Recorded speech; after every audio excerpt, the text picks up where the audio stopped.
Broadcasting live from the Business Radio X studios in Phoenix, Arizona, it's time for Phoenix Business Radio, spotlighting the city's best businesses and the people who lead them.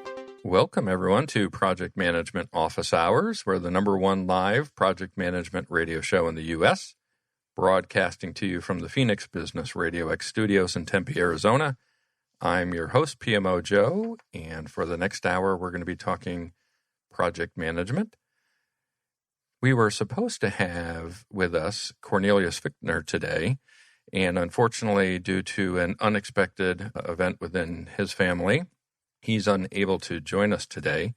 So hopefully we're going to get Cornelius rescheduled soon. But with that, I didn't have much time to get a new guest, so I'm going to be the guest today. How exciting to be guest and host. And I have joining me the Phoenix Business Radio X station owner, Karen Nowicki. Hello. Who always does the sound and produces the shows for us. So Karen's going to jump in. She's going to kind of be host today. I'll be guest, and we'll get through a lot of topics.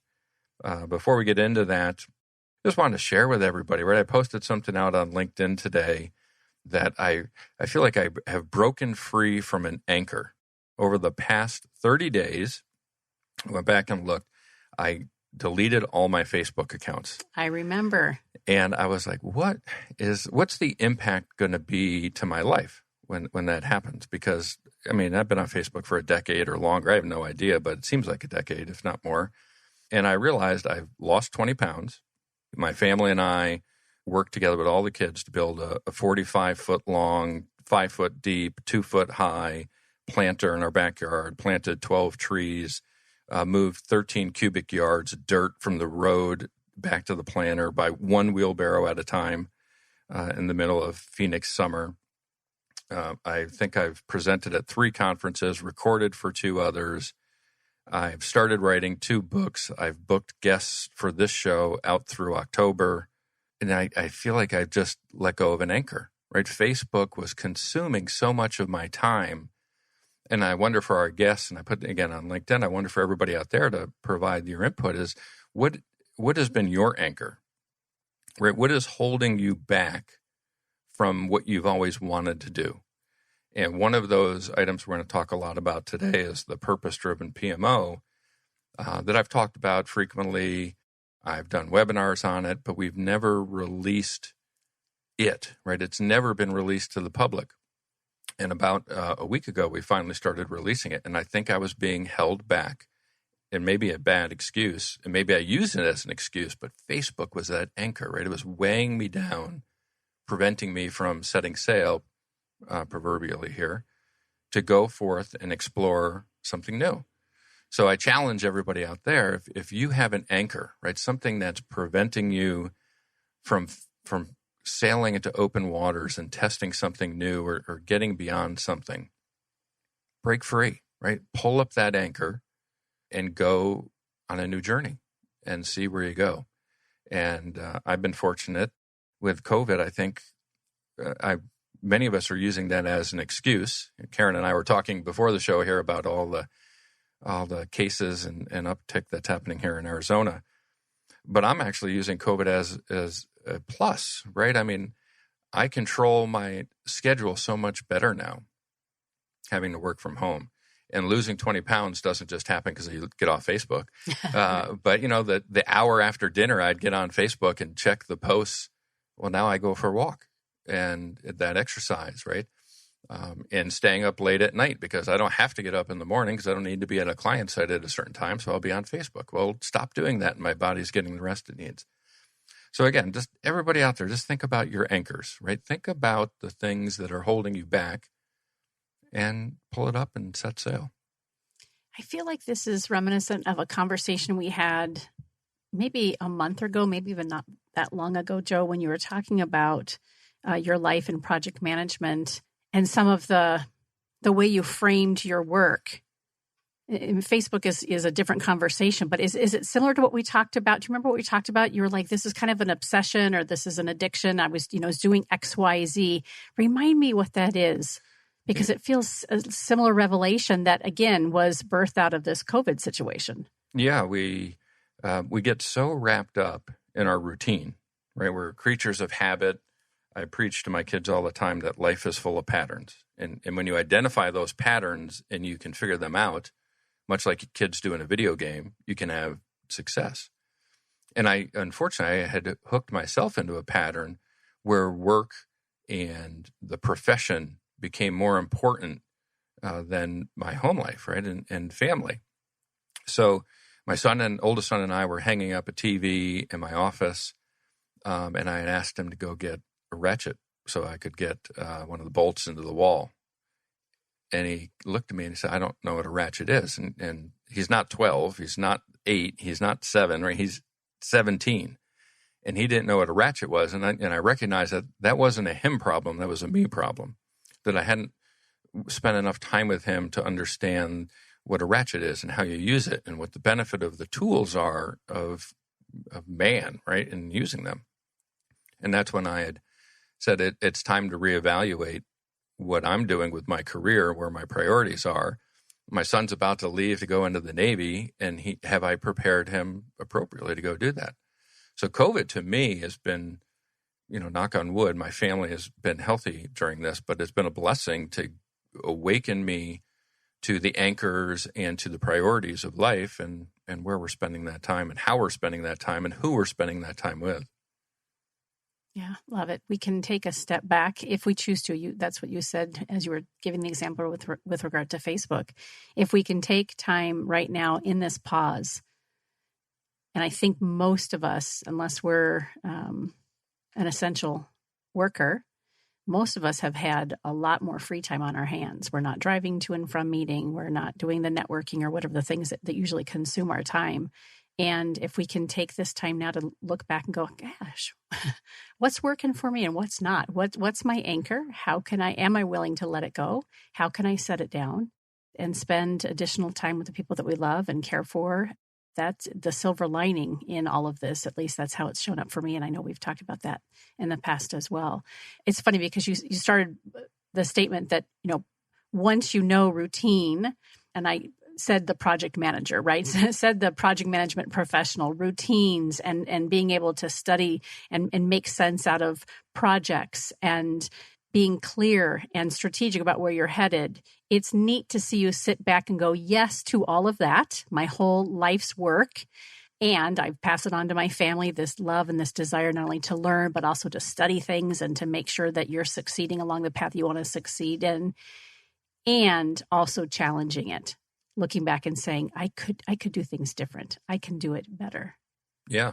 Well, and I think, so project management, right, it's been around since, as long as man's been around, right? Whether it's formal or informal, we've called it project management, right? The pyramids didn't get built by accident, right? Somebody planned that, a team executed it, and the pharaohs enjoyed the rewards of it, right? I mean, it was a project. So we all do it. Right, we all understand it, but some of us get it better than others, just like some bake better than others, or some are marketing, or some can sing or play an instrument. I can't do a lot of those things, but my vision allows me to clearly see things in a project management way, right? It's just my gift that I have. And to be able to sit back and use those skills in a non-corporate setting has been more rewarding to me, I think, over the past 3 months than the past 20 years. Right? It's freed me from so many thoughts that I thought were motivating me and guiding me. To still have the same motivation and the same guidance, but the priority that we ask our corporations to do with their work through prioritization and portfolio management, do we do that at home and set our priorities right? Or, we get 50, 60, 80 years. If you get beyond 80, how many of those years are useful? But you get 80 in the first 20, how useful are they? You're just kind of figuring the world out. So if we have 40 or 50 years to really make a difference, what priorities should we have in order to make a difference? And for me, and I'm me, right? I'm not trying to tell everybody else what they need to do. But leadership's always come easy for me. And I expect others, right, had expected others to get that. And by having more time home with my children, who I think are the best teachers in the world, are our children because they're unbiased by the world. I recognize that not everybody's built the same way, right? The leadership doesn't come natural to everybody.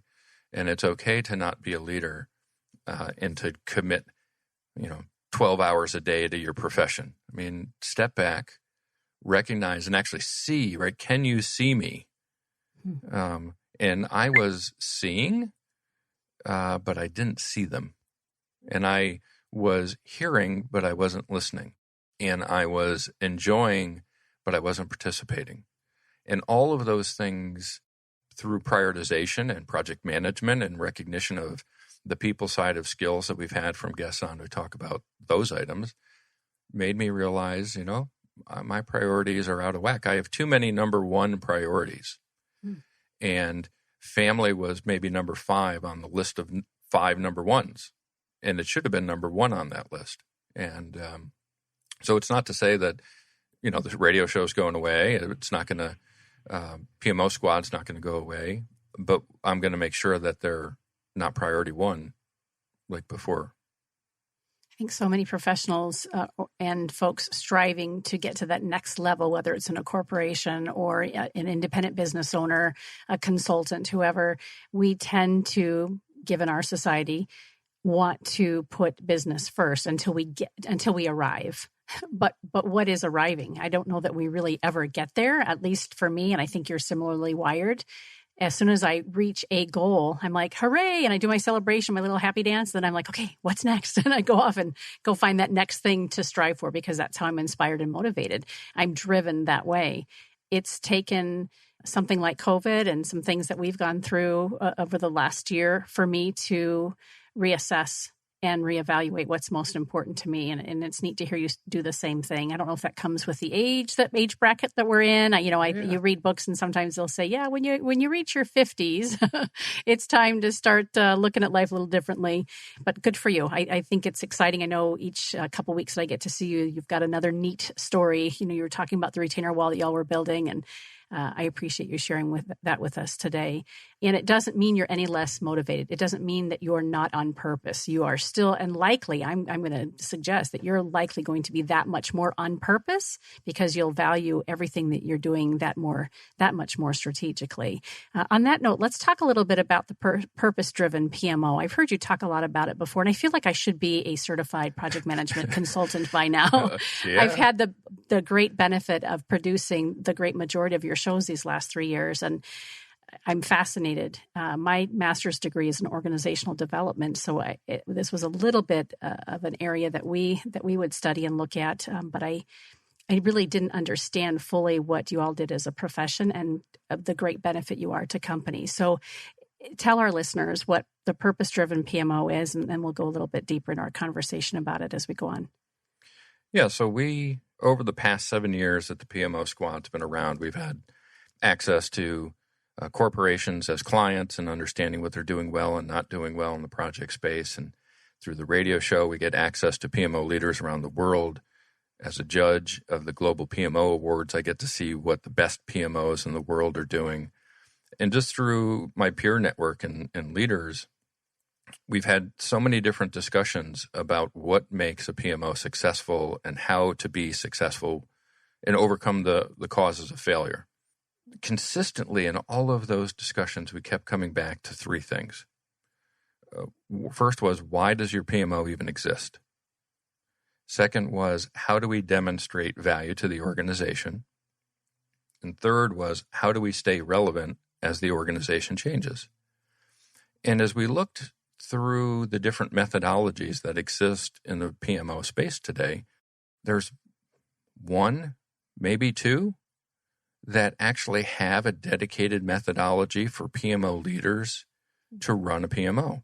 It's essentially non-existent beyond a handful. Now, the couple that are out there do a really good job with what they're doing, but 1 or 2 doesn't create a movement, right? And because of that, I'm grateful because my company, the PMO Squad, is out there helping organizations do better at this. But I want more organizations to do better. So we said we have to build a methodology or a framework that's going to address those 3 questions and have it be focused on the PMO leader, right? So many methodologies give us the what and the how to do things, but they don't answer the why we're doing it, and they don't give the leader, the actual person that's in charge, the skills, capabilities, training, and education to go forth and be successful. So we built the PMO, the Purpose Driven PMO, as essentially experts building the perfect solution, right? If we were PMO leaders today, how would we build the PMO from the ground up? There's 3 main drivers, and we had a little fun with the play on words here, right? PMO, depending on where you work, what company you're in, your industry in, could be portfolio management, project management, program management, right? Whatever the P is for you. So there isn't even a consistent definition for what a PMO is. So we want to build consistency. So regardless of the size of your company, regardless of your industry, regardless of what you're trying to achieve, we now rebranded the PMO as Purpose, Measure, Optimize. If you're a project management office, well, your purpose is to execute projects. If you're a portfolio management office, your purpose may be to ensure that the organization's working on the proper items. So by defining the purpose, you can remove all the other P's. We don't need to differentiate between project, program, portfolio, because your purpose will define that. And that answers the first question, right? Why do PMOs exist? Well, your PMO will exist based on the purpose that you define. And I would imagine no 2 PMOs will have the exact same purpose. Second question was, how do we demonstrate value to the organization? Well, in order to demonstrate or know you have value, you have to measure, right? So the M, PM, right? Purpose, measure, and be able to communicate that back to the organization.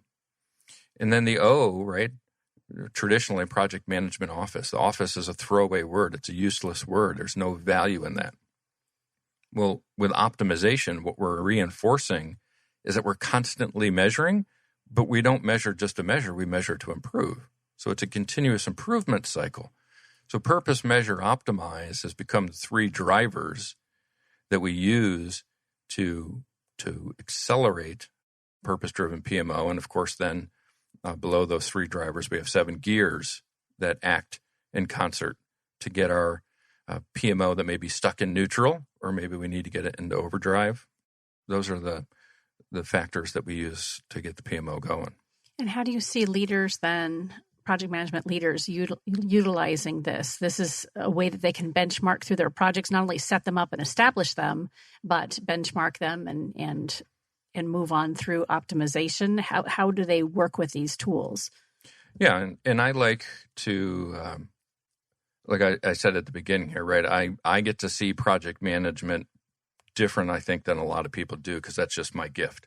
So I try not to talk in project management terms as much as possible, because I know others may not understand what I'm saying, or I may not be communicating it well enough for them to pick up. So using a sports analogy for this, if I'm a manager of a baseball team, my objective is to use my roster and the skills they have to be able to win that baseball game.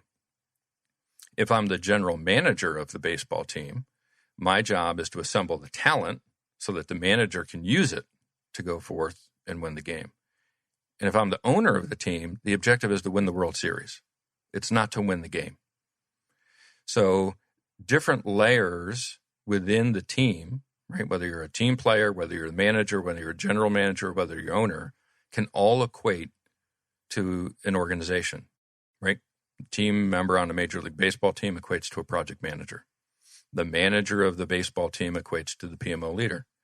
The general manager equates to perhaps the CIO or the chief executive that you report to. And then the owner could equate to maybe shareholders, or if in private company, who the president of the organization is. So how does an organization use this? Well, we use it just like a baseball team would use their players and use their tools. So we have to understand, how do I put the right people in the right position at the right time? How do I empower them to allow them to make the right decisions and not be micromanaged and use the skills as people? And this gives them the framework to go into that organization and build these structures, so that just like in baseball, we create standings to show how well our performance is, or we have batting average to show how well we're performing as a team. Traditionally, PMOs have said we're red, yellow, green on our projects. Well, that doesn't tell me as a project manager how well am I doing my job, or even as a PMO how well we're doing our job. We want to know on value, how well are we performing back to the organization? If that organization has entrusted us with a CRM project because they want to increase sales, and I say my project's green for implementing the CRM system, that doesn't address the fact that we increase sales. The owner, right, the owner of the baseball team wanting to win the World Series, relating to the president of the company who wants to increase sales, I can show him my batting average of 400, and I can be really impressed with that. And he's going to say, did we win the game? Are we in the playoffs? Did we win the World Series?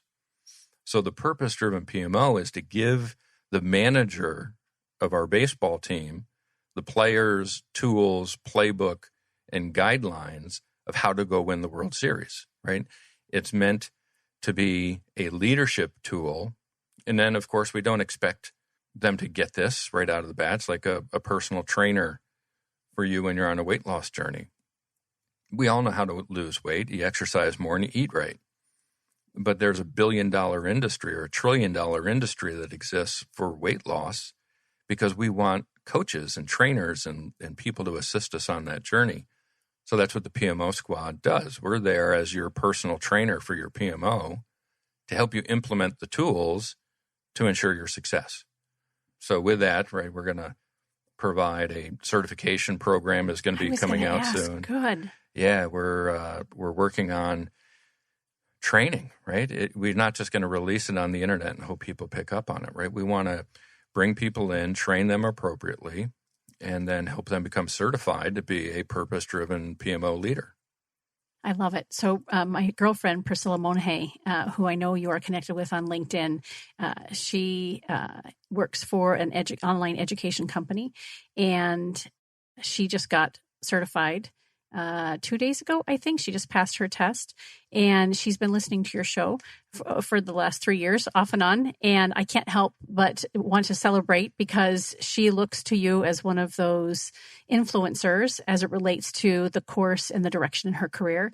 And she came for the drive-by birthday party that you and I were talking about earlier. And she had her sons, our 13-year-old had a birthday yesterday. And I said, by the way, congratulations on your certification. And she goes, yeah, it's so amazing. She goes, by the way, did you see that Joe liked my celebration on LinkedIn? I said, I did notice that. So it's really fun to have watched not only your career evolve the last 3 years that we've got to know each other through your show, and my own knowledge, of course, let alone the folks who are in the profession and who we've heard from several times throughout, again, this gift that you've given the industry, helping leaders share their stories and their success about their life in project management and the different nuances of it, but also folks within companies and individual consultants who are looking to do more, become better, really better understand how project management influences and can truly help a corporation, a large enterprise to a small mom and pop organization succeed. So I wanted to share that with you, that Priscilla was just honored and tickled that you were celebrating along with her in her desire to shift. Well, we're a community, right? I mean, the reality is the world is made up of small communities. And how close and how tightly you want to grip onto that community, I think is really important, because there's going to be a day and time when I'm going to need somebody to help me. I don't know what it's going to be. I don't know when it's going to be. I don't know how it's going to be needed. And the more that I can give, I think the more I'll receive. And I learned that through the mentoring we do at VPMMA, right? As I've learned so much more in my mentoring than I think I give by doing mentoring. A great story on that too, right? Just yesterday, Rhonda Parrish, who I have known for, 20 plus years now, but I haven't seen her in probably 15 years. Young adults, we grew up in Atlanta together and doing the party scene and being friends and having fun and making great memories. And our lives have gone different ways. And she's in Kansas now, and I had spent some time in Kansas in my career. And she had reached out and said, listen, I see you have somebody connected on LinkedIn. That's a first connection, and I'm looking for a new opportunity. They're involved in that process. Is there any way that you can make a connection there? And again, the fact that I hadn't talked with Rhonda in 15 years, I mean, the answer is me, of course I can. Absolutely. How anybody out there, if you're in my circle, you're a squad member, right? You're part of the squad. Mm-hmm. And each of us have to know the bigger and better and tighter that squad is, the more we're all going to benefit. And I think that's what, hearing someone like Priscilla Passes and how important it is to them, that has to be important to me too. If it isn't important to me, then I don't belong to be part of that community. And that's, Lee Lambert mentioned that as well when he was on the show, right? He spends so much time on LinkedIn as one of the founders of the PMP. Every time he sees somebody that passed their PMP exam, he personally sends a message to them on LinkedIn, congratulating them. And again, that's, to me, it's just another sign of leadership within the community that Lee goes and does that. Because again, we are a community. We have to benefit from each other. And the community that I know you've helped create is international, right? I think when you and I set out to do project management office hours, at least mine for sure, but yours too, our intention was one thing. and I think maybe 6 months in, you were like, Karen, I think I'm going to go in a different direction with this and set this pace for this conversation with not just U.S. project management professionals, but international. Yeah, I mean, I'm intrigued by what I don't know. And I know project management, but I don't know what that looks like in the UK or India or Australia or anywhere else. I know language is different. Does that mean culture is different? Of course. Does that mean that business is different? I'm sure. Does that mean the way we use tools is different? I would suppose it is. But I didn't know. And I think when we don't know something, there's two reactions we can have to it, right? We can run from it, because if I don't know it, it's going to make me uncomfortable, and I don't want to waste my time with something that I think I'm not going to get value from. Or we can run to it and embrace the unknown. And in this case, I said, I'm going to run to it, right? I'm going to go find out what others are doing across the world, let them share their story, and through that sharing, I think I'm going to learn something. And again, that's going to make me more well-rounded. It's going to make the listeners more well-rounded, and it's going to expose kind of the American ideology we have of we're number one in the world at everything to, maybe we're not. And why does that matter? Why do we have to be? Why can't I just learn? So that's when I said, let's hit the globe, right? I mean, we've had Australia and Germany and France and Spain and Canada in conversations now to bring on our first guest from India, which I am so excited to have. You got to figure out the 12-hour time difference, right? Because it's the worst time difference, right? We've had very big time differences, but that's the biggest one. So it's, to me, it's been so important. And being a judge in the Global PMO Awards, it also has exposed me to the different methodologies and practices. And I can't tell the details of anything, right? But I'm in the midst of, or I just finished judging one of the competitions. And one of the organizations that organization alone has over 20% of the PMPs within their home country. Oh, wow. And how amazing is that? That one company is so dedicated to the profession that they have the largest number of PMPs in the country in one organization, and it's over 20%. I mean, stuff like that is amazing, right? And if we stay sheltered in our own little world that we know, then I miss that. Do U.S. companies, from what you've seen, embrace project management and the profession as much as perhaps companies that are international or specifically out of the U.S.? It's such a broad question that it's hard to answer, okay. but I can give a generic answer to it and say that I think my observation is outside the U.S. embraces project management professionally more than we do in the United States. It's not to diminish what we do in the U.S. It's just to reward, I think, the work that's being done outside the U.S. a little bit more committed than we're doing. I think we haven't gotten over the hump in the U.S. of, it's project management. Anybody can do that. I manage a project in my house, so I can go do it in a corporation. Not so much. It's similar, yet different, right? And I think in some of the other countries, they're further along that life cycle than we are. You mentioned at the beginning of today's segment that you're working on a couple of books. Did I know that?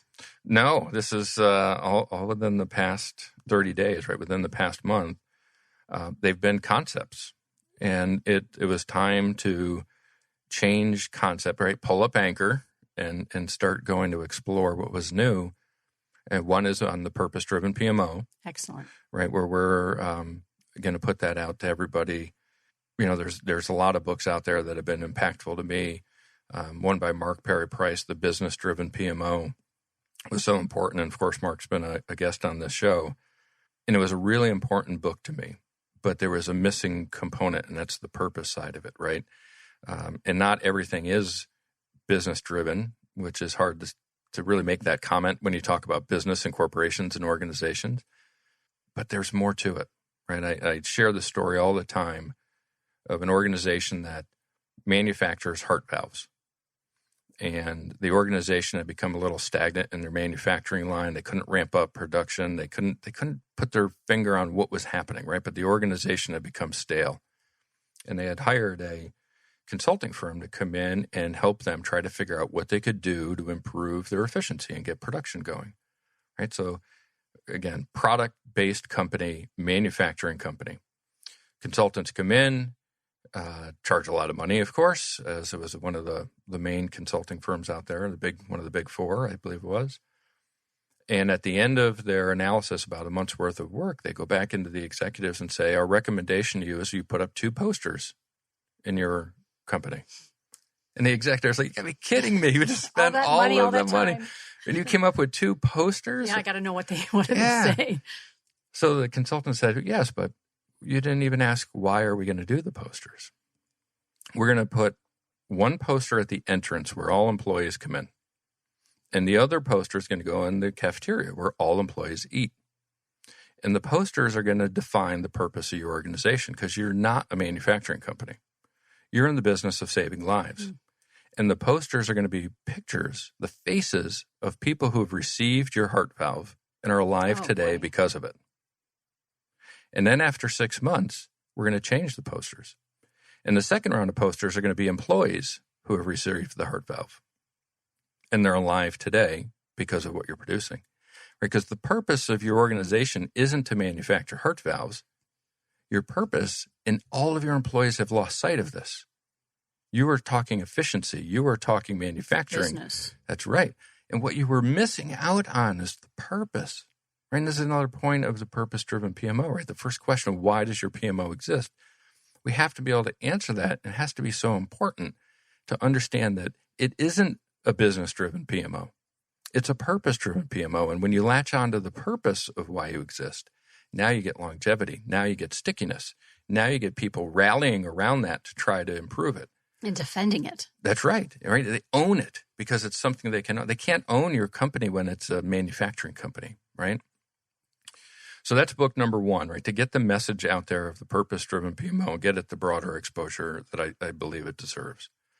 And then book number 2 is related to the show. It's for 3 years now, we've talked to over 100 leaders and heard their story. And every one of them has made an impact in my life.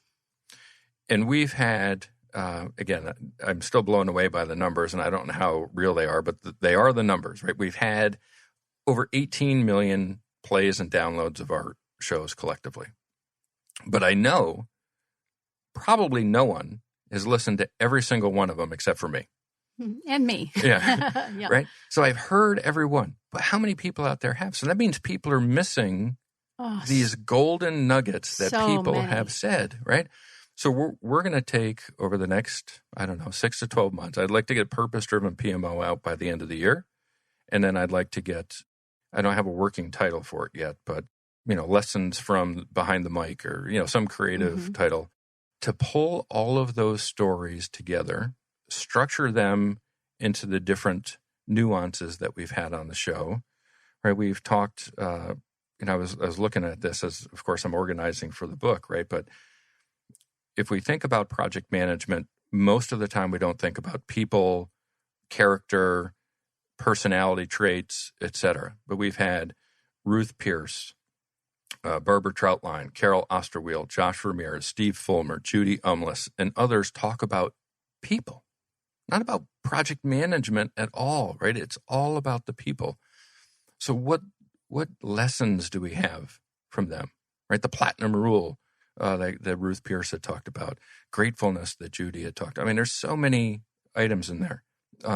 The tools within project management that we have, Nicholas Breeson and Dale Richards, Catherine Halpin, Tom Westner, Chris Spear, and others talking about different tools within our profession that we can use to help accelerate and advance where we're going. Leadership from Harold Kersner, Lee Lambert, Andy Kaufman, Belinda Goodrich, Dana Brownlee, Jessica Kuhn. I mean, again, the list goes on of talking about the different ways as leaders of PMOs that we can bring that out there. And if you haven't heard those episodes, why are you missing that? You shouldn't have to miss that, right? We're going to bring that to you.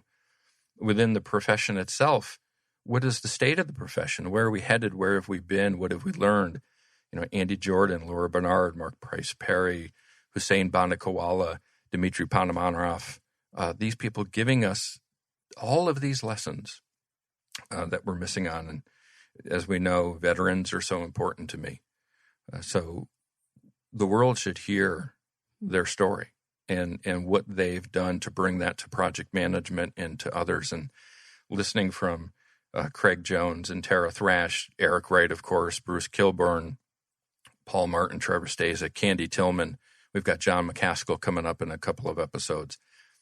These people have given their life to defend us. And I'm still learning lessons from them every day. So we need to hear their voice, and we're going to put that in the book.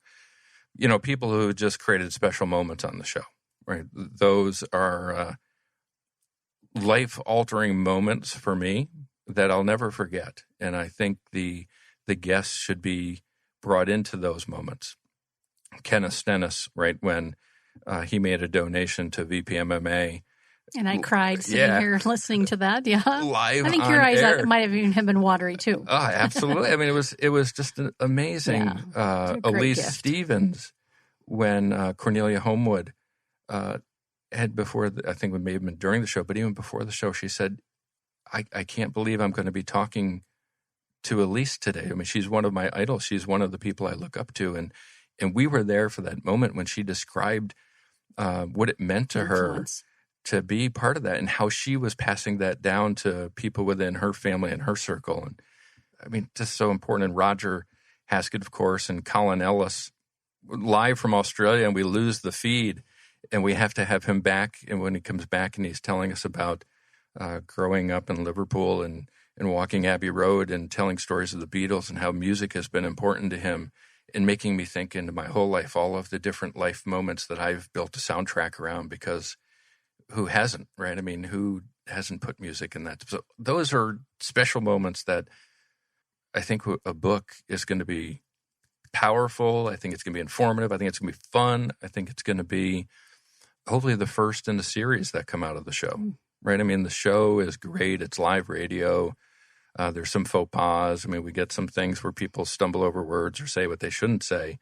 But within all of that is all of this amazing knowledge. Yeah, knowledge and humanity. Yes, it's people telling a story. And I just think that it's our obligation to bring that story to the masses more than the 17 or 18 million that have downloaded. Because I know that not that many have listened. But we want to get as much of their story out to the people as we can. And I was super motivated also by, we have another guest coming up, Peter Taylor, who during this COVID crisis, he led an effort to get project managers from around the world in, I think it was 21 days, to publish a book. And it was a collaboration where all of us who wanted to submitted in I can't remember, 150 or 500 word article or chapter to him. And he compiled them, packaged it, published it, got art for it, submitted it to a publisher and got it published. And if you go to the Project List Project Manager book, page 70, you can hear my piece in there, right? Or read my piece. So that was like, man, if he can do that so quickly with all of us, I'm like, well, wait a second, I have all of us. I have all of these on tape. It's just a matter of getting those nuggets out. So yeah, super excited. 2 books, Purpose Driven PMO and the other untitled one of Lessons from Office Hours. I don't know what we'll call that one yet. Oh, I can't wait. I'm so honored to just be, here each month with you a couple of times and watch what you've done with the industry, with how you've helped influence, right? And we obviously you're not the only one, which is why you do the show because you're one of many. On that note, I think I saw recently too that you are a semifinalist for the PMO Influencer of the Year award.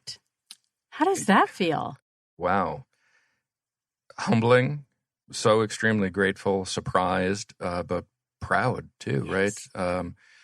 To be recognized, regardless of what happens in the judging and make it to the finals or who the winners are, to be included in that list of people as the PMO Influencer of the Year is just an amazing feeling, right? I don't even know how to describe words for it or use words to describe it.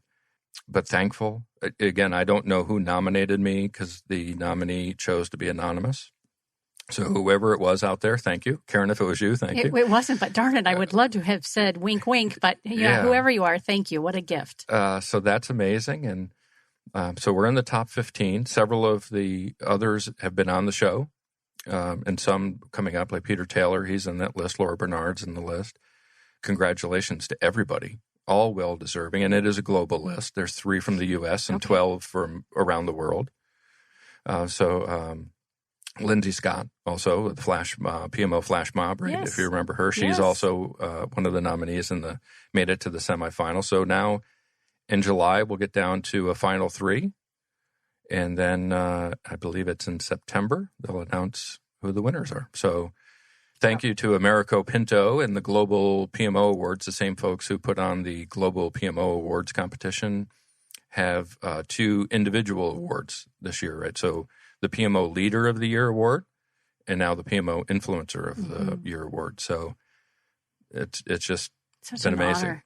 How and you may not have the language for it, but how are the organization defining what a PMO influencer is? Like, how would you define what this award is? And then after that, I would love to hear, if you were to win, what would that mean for you? I mean, I already get that it's really a cool thing to be even nominated and in the semifinalists. But yeah, explain how you understand what they mean by influencer. What does that mean? And then what would it mean to you personally? Well, I think the best way to answer that is out on the Global PMO Awards website, they've defined what all of that is, right? So it's people making an impact in their in the PMO community, and there's different categories that they're using to judge against with innovation and influence and knowledge, of course, all of those things included. So there's an actual judging committee that's looking at each candidate. I didn't submit anything. They've not asked me any questions. I've not participated. That's different than a lot of experiences like this, where you yourself, someone will nominate you and they'll say, hey, here's why we nominate this person. But then once you're nominated, I've found in some of the awards that I've been nominated for, then I have to submit, okay, well, let me answer these questions. But you haven't had to do any of that. That's kind of neat. Yeah, up to this point, I mean, I'm not pumping my chest here. I'm not trying to say that I own this, right? It's just been thrust Simply upon an me. honor, I'm receiving it, and it's been again very humbling to be part of that. And if you were to win, is that fair to lob that ball your way? Yeah, this is a weird personal story that I don't think I've ever shared with anybody. I love movies. Way back when, in my probably 20s, I wrote a partial screenplay of a movie that I think would be an amazing movie, of course, and I never finished. But I always said, if I ever finished, what would be my Ben Affleck, Matt Damon moment of winning the Academy Award, and what would I do, right? What would I say? And it was always, the first thing is you just close your eyes, you win it, and I would just say, Joe Puzz here. And that's been kind of I always answer it, because I arrived. Everything else at that point just validates a life's worth of work. we put a lot of energy and time into this, not to win an award, because again, it's just my passion, or it's my gift. It's what I enjoy. I don't feel like I ever go to work. I just do what I love doing, and I'm very fortunate because of that. And to have somebody else or a group of other people recognize that means it was all worth it. I just smile because you walked in the studio doors 3 years ago, a professional, a consummate professional, and a project management consultant at that. And to have watched the trajectory of your career in these 3 years, it's been remarkable. Like you constantly surprise and amaze me every time you come in with something new and some new reflection, both just on a professional level as it relates to the industry and the task of being a project manager, but also a leader and of course an influencer and a human being and just a good friend. Just that personal, I'm always inspired, and clearly others are as well. So thank you. And I laugh because a few times I've asked you to turn the coin and be a model example for other hosts of the show because you're our shining star. You've always been so humble, and you said, "Hey, look, I'm just average Joe. I'm just PMO Joe doing my thing, right? I've never expected to step in the spotlight or step in this role of radio host and that sort of thing. But I think that's what makes you such a success and what makes you such a great host and influencer is that you do recognize that you're simply one of us. We're all out there to find our purpose, live our passion, do a great job at the end of the day, make sure that we have time for friends and family. And you and I have talked a lot about legacy in the past, and this is neat for you to be able to look and go, I am making a difference. And if I were to win this award, even just to be nominated is a pretty big deal. Yeah, I think evolution as a person, I'm sure comes with age, but I think it can also be intentional.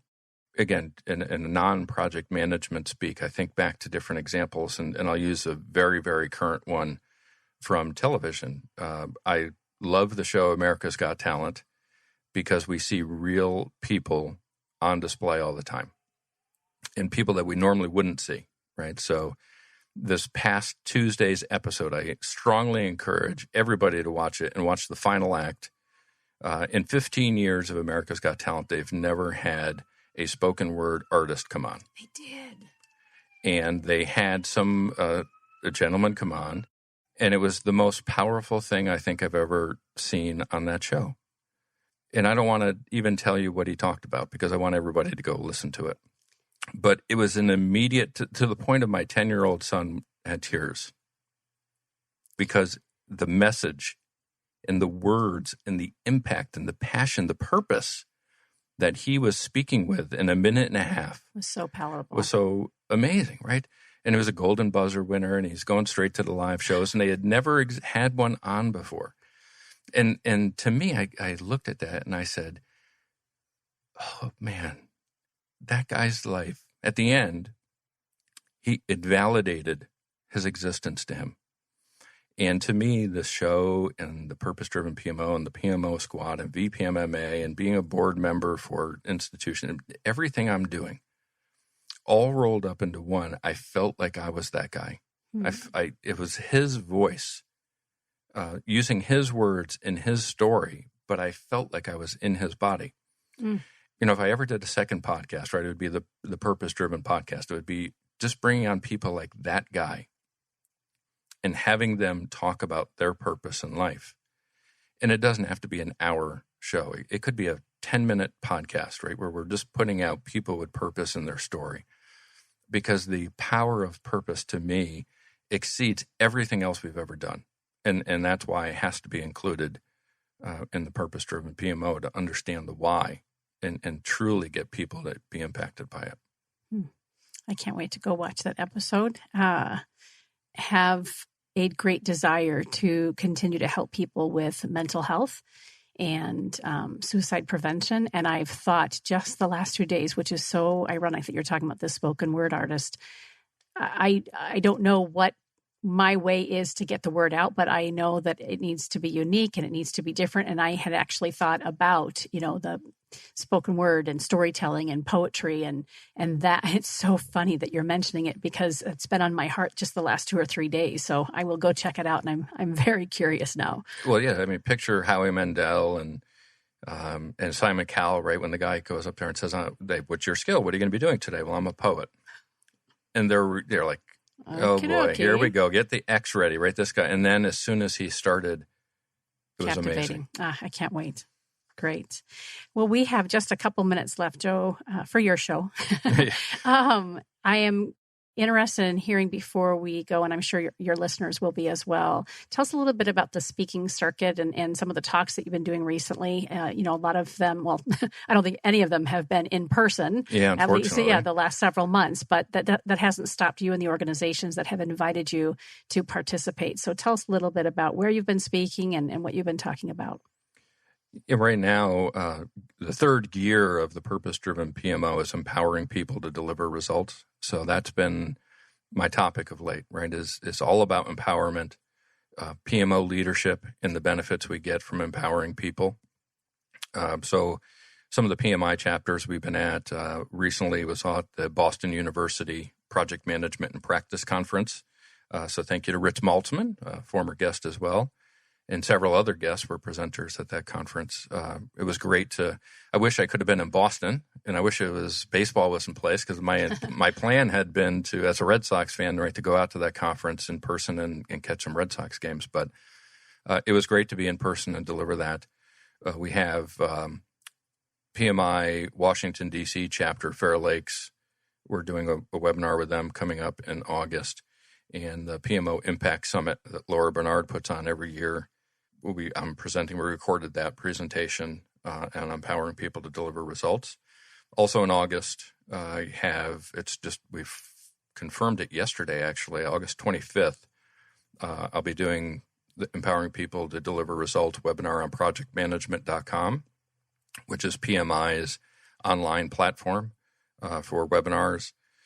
The last one we did on there was actually the Purpose Driven PMO. We're soon be over 7,000 views on that, and it's the highest rated PMO webinar on their platform outside of what was done during a specific symposium type event, right? An independent webinar. It's the highest rated one on PMOs. Wonderful. So I'm excited to go back onto that platform and bring empowering people to deliver results to them. A busy summer and into the fall, and of course, if any other organizations want to have me come participate, I'd love to figure out how we can make that work. I enjoy sharing my story and what I've learned, and the purpose of that is to empower people, right? I mean, because again, I'm empowered because of what I've learned from others, and I want to share those learnings with as many as I can. I love that we decided to do this segment today because, again, your guest had to cancel last minute. And again, we both hope that he'll be joining us again. And, we could have opted to say, well, let's just hold off and regroup and wait till we can find a replacement. But it isn't often that we get to hear from Joe, at least not in this studio and on your own podcast, right? You get to go do that on these speaking circuits and when you're writing articles and that sort of thing.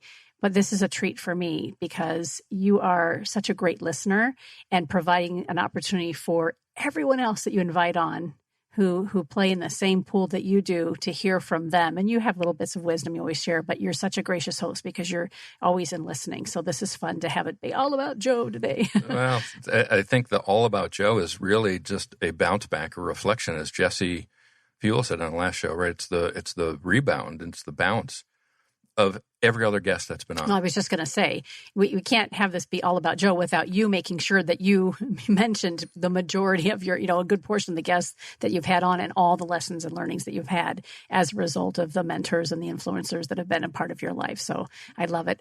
This question almost feels silly, but is there anything else that the PMO squad is up to next as we close out today's segment? What haven't we covered as it relates to the PMO squad? Well, it's, sometimes that's like a throwaway question, right? It's like, hey, let's fill the air. But in this case, it's actually potentially the most important question of the day. Oh, good. With everything we've done, there's one thing I think within the industry that's still missing, and it's knowledge about PMO leadership. There aren't we haven't seen studies, we haven't seen surveys, we haven't seen training, we haven't seen a lot of that. And the purpose-driven PMO training we're doing is going to help part of that, right? So within the next week, probably a week to 10 days, we are launching the 2020 PMO Leadership Global Survey. And we will be surveying PMO leaders across the globe to get insight and research into why some PMOs are successful and why others struggle. And is leadership, and how much is leadership a part of that? It's going to be a long-term study. So this is the inaugural survey we'll do, but we're going to follow it up with studies in the coming years as well, additional surveys, so that we can not only talk about methodology and framework and anecdotes of our own experience, but what is the global community telling us about PMO leadership? And the PMO Squad is going to be at the forefront of that. We're going to be leading the way into research of how to improve PMO leadership around the world. So I hope that everybody's ready to participate. We want as many responses as possible. We're going to be getting that out, as I said, within a week to 10 days, and we value your input. And by the end of this year, we will have those results formulated into a white paper of sorts that we will share, of course, with the world. PM Solutions is a fantastic organization here in the United States that does a every other year survey on PMOs.